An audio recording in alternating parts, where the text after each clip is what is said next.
네, 자유통일당 대선 후보는 구주화로 결정이 됐네요. 구주화 변호사. 저 이봉규 TV에 저하고 같이 몇 년 같이 방송을 했고, 그 다음에 이제 광화문에서 또 그 다음에 부정선거와의 싸우는 그 집회 현장에서 좀 너무 잘 알죠. 구주화 변호사에 대해서. 아주 반듯한 사람이고요. 훌륭한 청년 정치인입니다. 모토로 내세운 게요. 낡은 정치 교체, 젊은 대통령을 내세웠는데요. 참 인프로만 보면은 누구 못지않은 진짜 대통령감입니다. 그동안에 했던 그 혁혁한 공적도 있습니다. 차차 말씀드리고요. 우선 반국가 세력에 무너지는 나라 바로잡는 싸움을 제가 하겠다 이러고 나왔습니다. 양당의 부패한 비리 정치 척결하겠다. 그러니까 국힘당까지 싸잡아서 다 비판했는데요. 원래 이제 자유통일당 후보가 나왔는데 구주화 변호사하고 2명으로 압축됐다가 이종혁 혁신위원장하고 최종 2명으로 했다가 이 구주화 변호사로 됐네요. 절차도 아름다웠고요. 압축됐다가 후보 간 다툼보다는 새 후보를 추대하겠다는 생각에 아름다운 양보와 타협으로 구주화 후보를 선정했다. 아주 콘클라베보다도 더 아름답게 자유통일당의 후보 선출이 됐네요.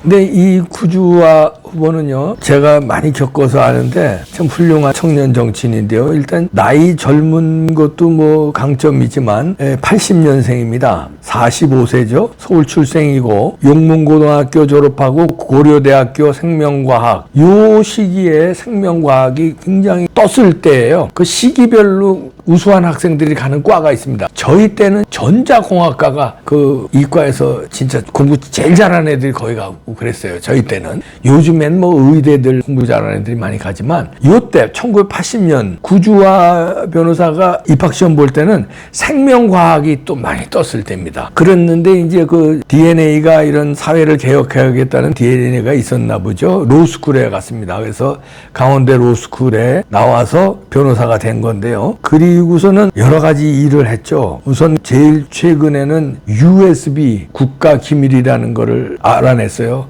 정보공개 청구를 구주화 변호사가 해가지고 국가기밀을 문재인이 김정은에게 남겨줬다는 걸 밝혀낸 사람이 구주화 변호사입니다. 그리고 그 이후 그 법정 다툼, 부정선거는 물론이고요. 문재인과 이재명을 상대로 법정 싸움을 엄청나게 해온 사람입니다. 그리고 탄압도 많이 받았고요. 근데 아주 훌륭한 청년 정치인인데 저는 개인적으로 이 사람이 됐으면 좋겠어요. 자질로 보나 사명감으로 보나. 그런데 우리나라 현실상 구주화 변호사가 대통령 되기는 이제 어렵죠. 근데 제 바람인데, 근데 사실은 이런 사람이 대통령 되는 나라가 돼야 되는 거예요. 예를 들어서 이 나이에 됐죠? 45살. 요거보다 조금 더 어렸을 것 같은데 토니 블레어도 영국에서 그랬고요. 프랑스의 마크롱도 그렇고, 이런 젊은 나이에 정치 경험이 그렇게 많지 않은데 대통령 또는 총리로 뽑아준 사례가 많습니다. 근데 그 사람들이 하나같이 그 나라를 위해서 일을 많이 했어요. 오바마도 비교적 젊은 나이에 됐고, 그 다음에 빌 클린턴도 젊은 나이에 됐는데, 빌 클린턴도 아칸소 주지다. 아칸소는 우리로 말하면 강릉시장 정도 되나? 속초시장 정도 되나? 그 정도예요. 그런데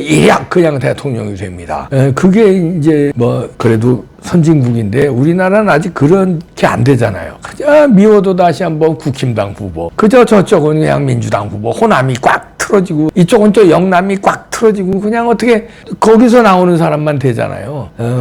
그게 좀 아쉬운데 제가 우리 이봉규 TV에서 오랫동안 방송 같이 했다고 이렇게 띄워주는 것보다 저는 같이 오랫동안 했어도, 그래서 옛날서부터 친했어도 잘못된 길로 가면 비판하는 사례 많잖아요. 이봉규 TV 구독자님들은 다 아실 거예요. 제가 치우치지 않고 친한 사람도 이건 잘못했다고 비판하고, 윤상현 같은 경우도 굉장히 친하죠. 그러나 칭찬할 땐 칭찬하지만 비판할 땐 또 비판 많이 했고, 윤상현뿐만 아니라 정치인들 친한 사람 많아요. 그 친손관계로 따지면 비판하기가 거시기한 적이 많죠. 그러나 잘못된 거는 비판했다가 또 몇 달 후에 잘한 게 나오면 또 칭찬하고 이럽니다. 왜냐하면 제가 직업적으로 할 수 없는 거죠. 근데 구주화 변호사는 비판할 게 없어요. 제가 겪어보면. 아주 인품이 반듯한 데다가 또 투쟁력, 이건 뭐 어느 누구보다도 강력한 투쟁력이 있고요.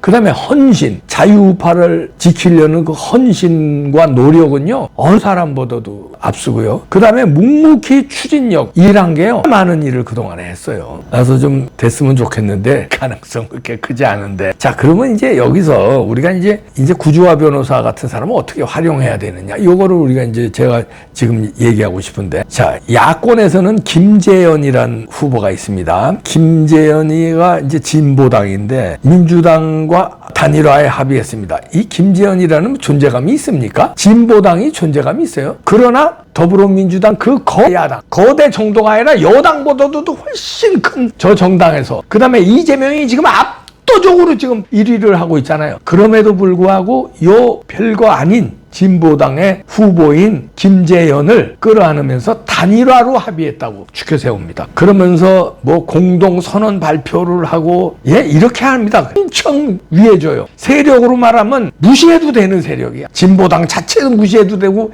김재현 후보가 뭐 대통령 후보라는 거 여러분도 모르셨잖아요. 무시해도 되는 거예요. 신경 안 써도 되는데, 쟤네들은 그냥 단일화 뭐 합의했다 그러고 공동선언 뭐 하면서 띄워줍니다. 이렇게 김재현을 모셔와요. 그리고 진보당을 끌어안습니다. 이렇게 통일을 해요. 그러면은 자유통일당이 더 큽니까? 진보당이 더 큽니까? 자유통일당은요, 당원 수로는요, 국힘당보다도 많아요. 당원 수가요. 자유통일당의 조직이 자유마을이에요. 자유마을에 그 가입한 회원 수가요, 600만 명이 넘어요. 어마어마한 조직입니다. 조직으로 말하면. 그리고 광화문에 나오는 그 세력 보세요. 광화문 세력이 자유통일당이에요. 거기에 정신적 지주는 정광훈 목사고요. 정광훈 목사를 따르는 세력, 그 다음에 광화문에 나오는 세력은요, 기독교 세력만 나오는 거 아닙니다. 불교계, 종교색이 없는 사람들도 애국의 신념으로 나오는 사람 많아요. 심지어 정광훈 목사 교회를 안 다니고 다른 교회 다니는데 거기를 나오는 정도가 아니라 제 주변에도 그런 사람 많아요. 저를요, 정광훈 목사한테 해요. 교회는 딴 교회 나가는데 왜? 나라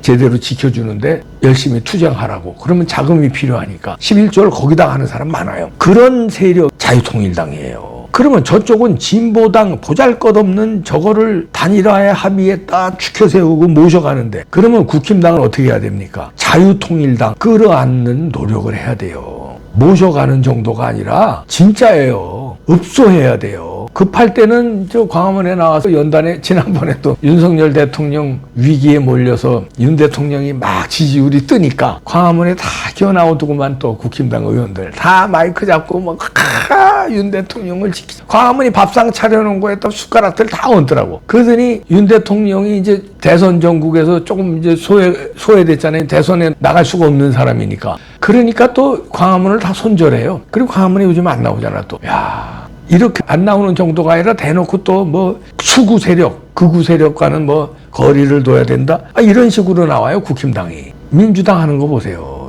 진보당이 조직이 큽니까? 자유통일당이 조직이 큽니까? 그리고 개인적으로 김재현 후보가 훌륭해요. 구주화 변호사가 훌륭해요. 그리고 김재현이 지금까지 나라를 위해서 일을 많이 했어요. 구주화가 많이 했어요. 자, 그러면 진영으로 따지자. 김재현이 좌파 진영의 일을 많이 했어요. 구주화가 우파 진영에 많이 했어요. 나라까지 거창하게 얘기하지 맙시다. 자기 진영에서만 어떤 사람이 더 훌륭한 일을 했어요? 구주화 변호사 엄청난 일을 많이 했어요.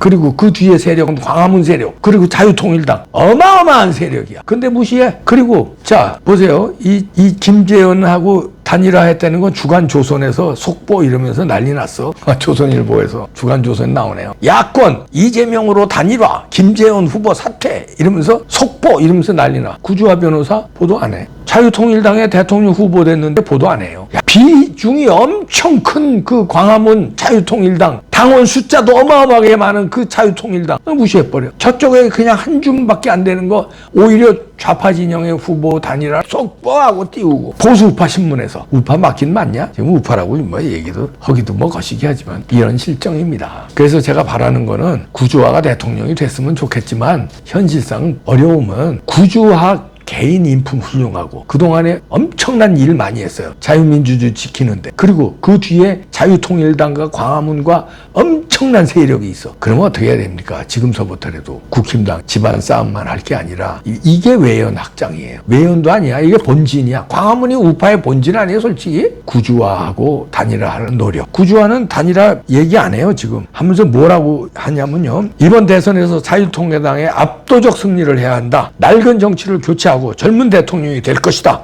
반국가 세력 집권 저지를 위해 자유우파 정당 대통합의 초석이 될 것이다. 보수 정권 재창출을 위한 대연정 거국 내각을 구성해서 자유민지 결집을 이룰 것이다. 이렇게 세 가지를 선언했습니다. 그러면서 과제를 얘기합니다. 이 시대에 과제가 있다. 사전투표 폐지, 전면 수개표 실시. 첫 번째. 두 번째 과제는 공수처, 선관위, 헌재 등 국가기관 전면 재개편, 이를 대표 공약으로 내세웠어요. 이거 윤 대통령 계엄 내세운 거하고 거의 비슷한 거예요. 이거 보수파의 후보들 이렇게 못 내세워. 야, 멋지지 않습니까? 그러면서 이럽니다. 구주화 변호사. 저는 결코 혼자 싸우지 않겠다. 진실을 갈망하는 국민, 대한민국을 이 자리까지 이끌어오신 부모 세대, 통일한국 미래 꿈꾸는 청년, 이 자리에 함께한 여러분과 함께 반드시 승리하겠다. 권력은 내려놓고 책임을 끝까지 지는 대통령이 되겠다. 자유대한민국을 반드시 지켜내겠다. 이렇게 나오네요. 구주화 화이팅! 자격으로 말하면 1등이다, 솔직히. 에이, 진짜. 성질 같아서는 구주화 같은 사람이 확 휘어잡았으면 좋겠는데, 자, 국힘당 김문수 후보가 제일 유리하잖아요. 김문수 후보는요, 강력하게, 한덕수하고 단일화만 신경 쓰실 게 아니라 구주화, 그 다음에 한동훈, 아니죠. 한동훈 이래. 황교안, 우리 와이프가 딱 정정해주네. 한동훈 아닙니다. 취소. 아유, 큰일 나. 황교안, 그 부정선거 세력. 그다음 민경욱 대표, 이런 공을 다 인정해줘서 그게 빅텐트예요. 구주화하고 빅텐트, 자유통일당과의 토론 이렇게 같이 했으면 좋겠어요. 김문수, 한덕수, 구주화, 황교안 놓고 토론해서 얼마나 좋아요. 그래서 김문수가 대통령 되고서 이 사람들과 같이 연정을 꾸려서 광화문과 다 같이 연정을 꾸리는 거예요. 얼마나 멋있어요. 전 그렇게 했으면 좋겠네. 우리 와이프가 제가 앞에서 선언하잖아요, 지금.